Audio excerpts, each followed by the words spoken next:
श्री कृष्णा। आज हम सुनेंगे अनंत चतुर्दशी की व्रत कथा।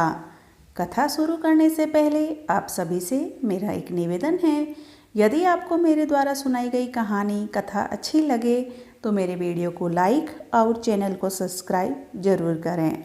चलिए कथा सुनते हैं। भाद्रपद शुक्ल चतुर्दशी को अनंत चतुर्दशी कहते हैं। इस दिन अनंत भगवान की विधि पूर्वक पूजा कर अनंत सूत्र को धारण कर कथा करने अथवा सुनने से मन वांछित फल की प्राप्ति होती है।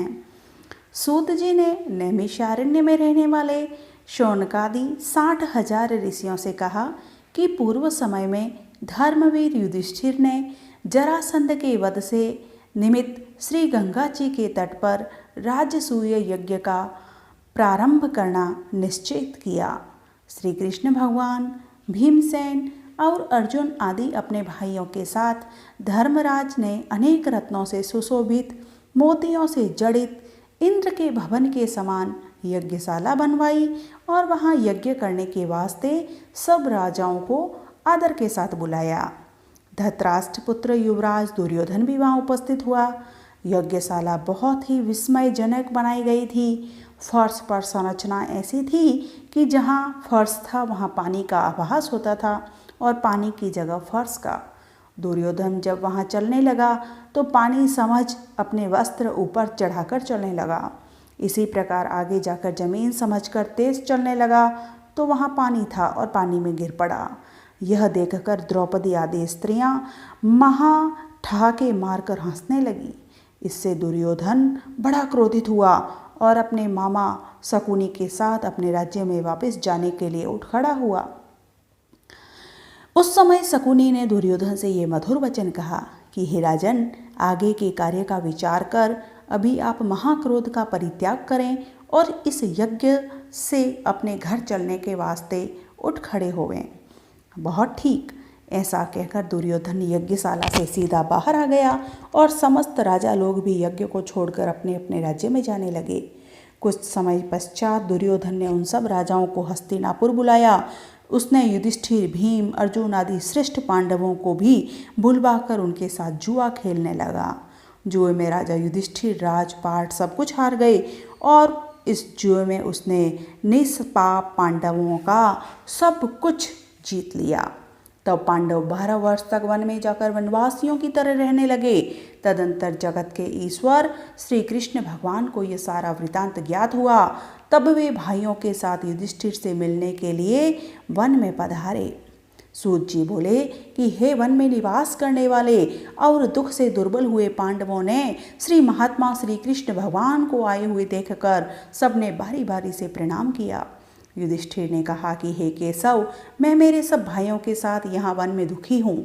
हम अनंत दुख रूप समुद्र से हमारा छुटकारा कैसे हो, सो आप बताइए। मैं किस देवता की पूजा करूँ और अपने खोए हुए राज्य को पुनः कैसे प्राप्त करूँ, और अब किस व्रत के करने से आपकी कृपा से मेरा सारा हित होगा।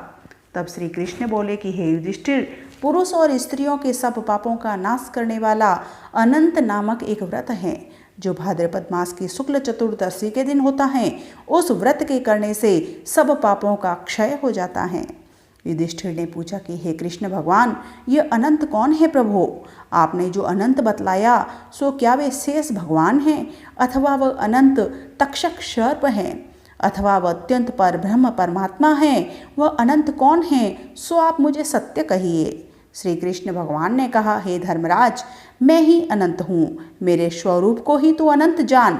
यह सूर्य आदि ग्रह रूप हैं जिसे काल कहते हैं। यह काल, कला, काष्ठा, मुहूर्त, दिन रात आदि शरीर वाला है। वैसे ही पक्ष, 2 पखवाड़े, मास, ऋतु, वर्ष, युग आदि समय की व्यवस्था इस काल में होती है। यह काल जो मैंने कहा है वही अनंत कहलाता है। वही काल मैं यहाँ पृथ्वी का आभार उतारने के लिए कृष्ण रूप से अवतार लेकर आया हूँ। हे युधिष्ठिर, दैत्यों का वध करने के लिए और साधुओं सत्पुरुषों की रक्षा करने के लिए मैं वासुदेव के कुल में उत्पन्न हुआ हूँ, ऐसा तू जान। मैं आदि मध्य और अंत से रहित हूँ।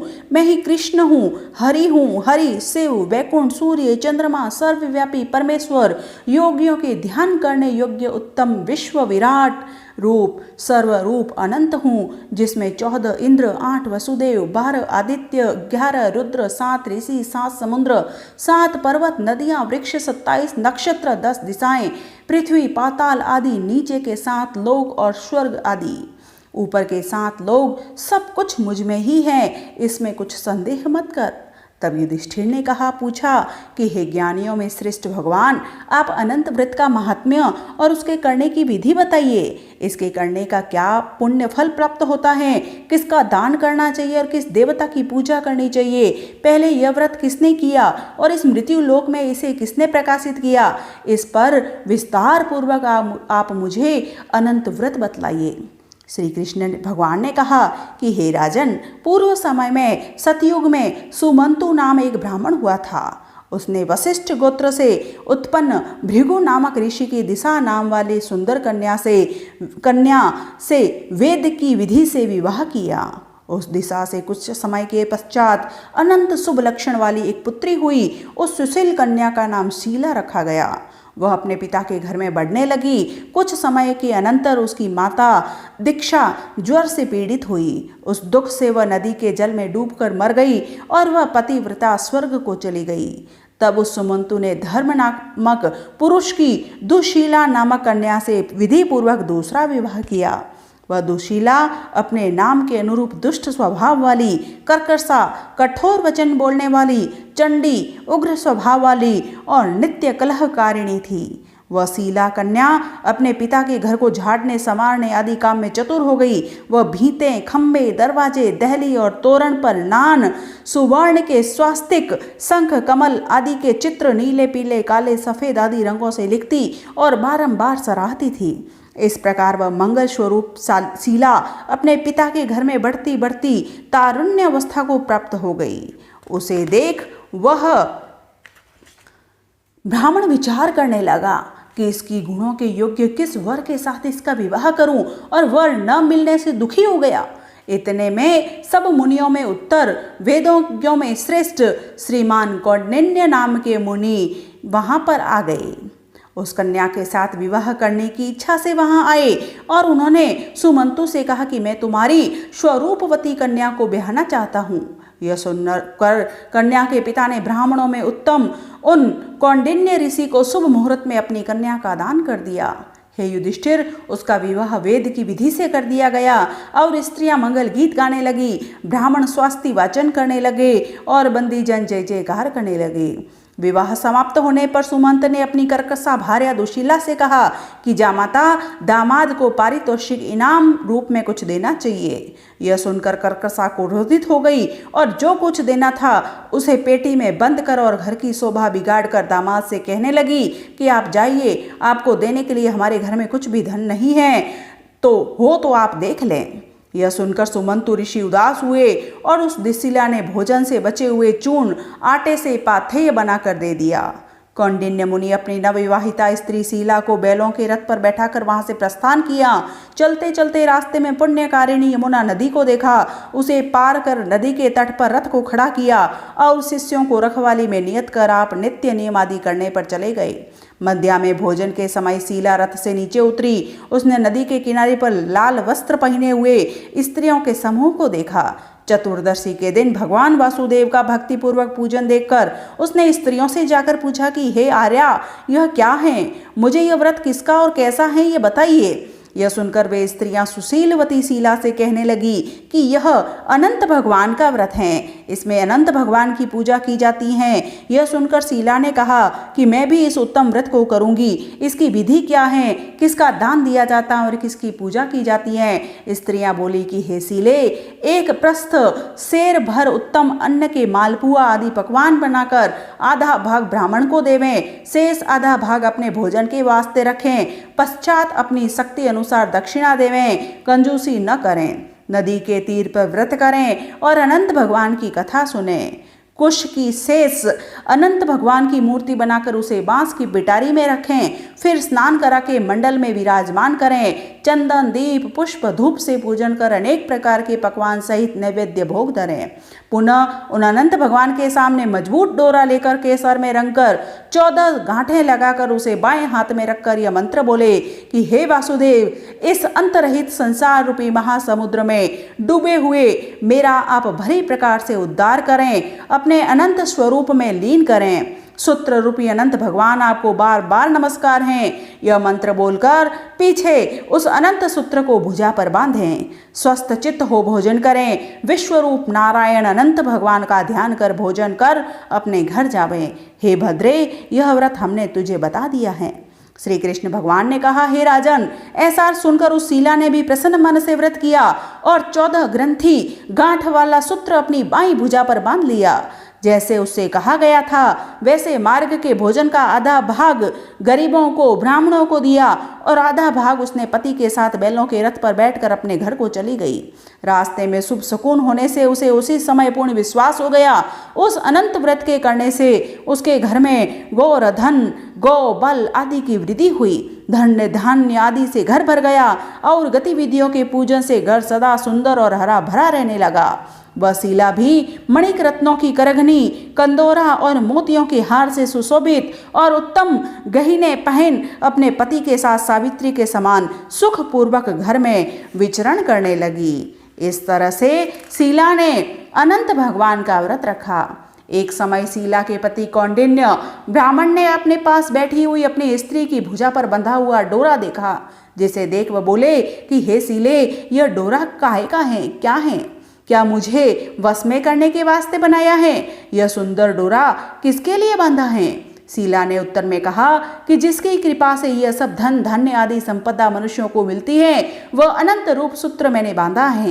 हे कौरण, शीला के वचन सुनकर धन से मदांध उस ब्राह्मण ने आक्षेप तिरस्कार के साथ उस अनंत सूत्र को तोड़ दिया।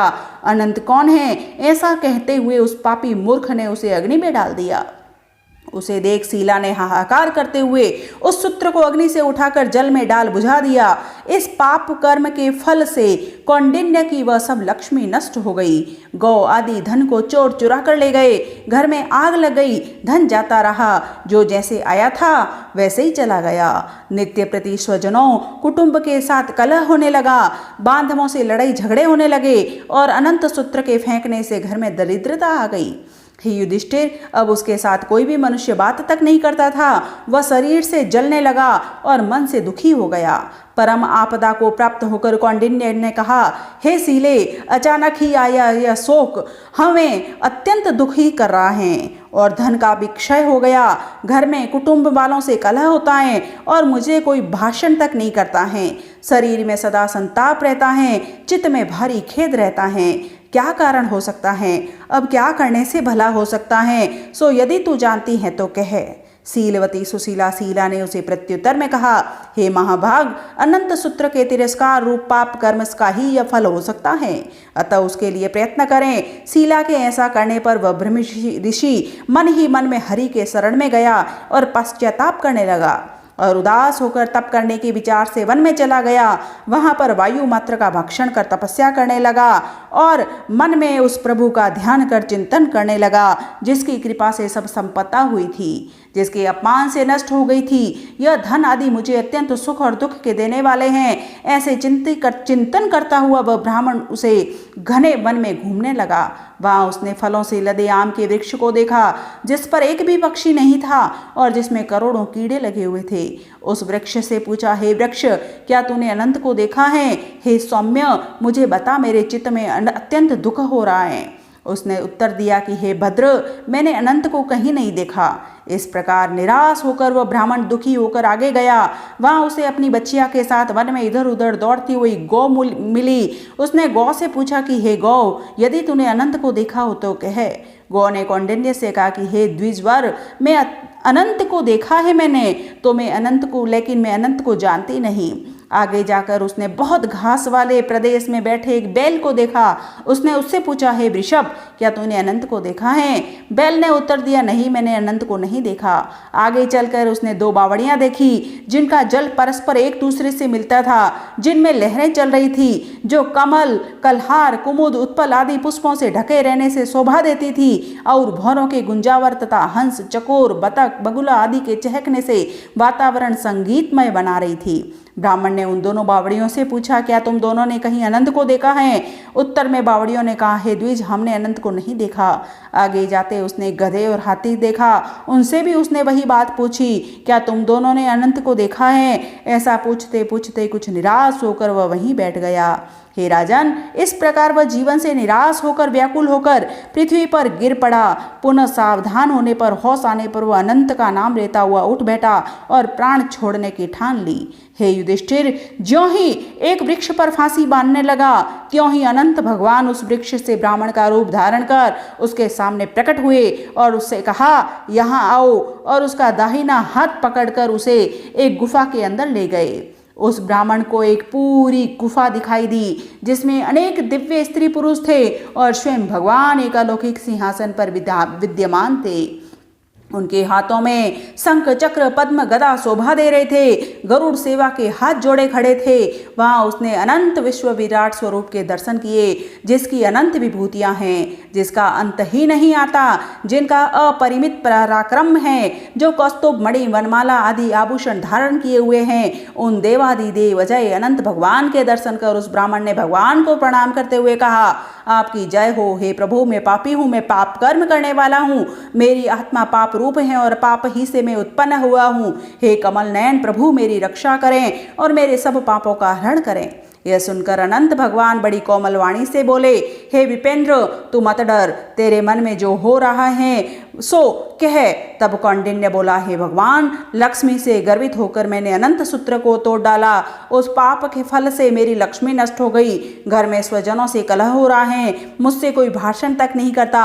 उदास होकर आपके दर्शन की इच्छा से मैं वन आया, और हे देव देवेश, आपने कृपा कर अपने दर्शन दिए। मेरे उस पाप की समन कैसे होगा, सो दयापूर्वक बतलाइए। श्री कृष्ण भगवान ने बताया कि हे युधिष्ठिर, यह सुनकर अनंत भगवान उस ब्राह्मण से बोले, क्योंकि भक्ति से प्रसन्न हुए भगवान क्या न देते, अपितु सब कुछ दे सकते हैं। अनंत भगवान ने कहा, हे विप्र कौंडिन्य, तो अपने घर जा, डर मत, और 14 वर्ष तक बराबर अनंत का व्रत कर। जिसने सब पापों से मुक्त होकर उत्तम सिद्धि को तू प्राप्त होगा।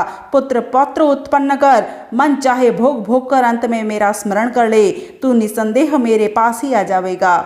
लोकोपकार के लिए मैं तुझे एक दूसरा वरदान देता हूँ कि जो कोई अनंत का व्रत करेगा वह जल्दी ही पापों से छूटकर परम गति को प्राप्त हो जाएगा। हे विप्र, अब शीघ्र अपने घर को उसी मार्ग से जा जिस मार्ग से तू मेरे पास आया है।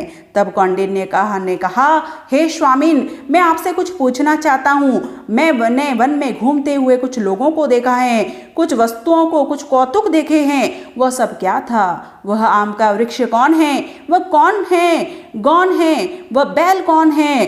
और उस सघन वन में मैंने कमल, कलहरे, पुष्पों से शोभित 2 मनोहर बावड़ियां देखी हैं। वे क्या है? वो गधा कौन है? वह हाथी कौन है? अनंत भगवान ने कहा कि वह आम का वृक्ष एक वेद विद्या में निपुण ब्राह्मण था, जिसने अपने शिष्यों को विद्या नहीं पढ़ाई, जिससे वह वृक्ष हुआ।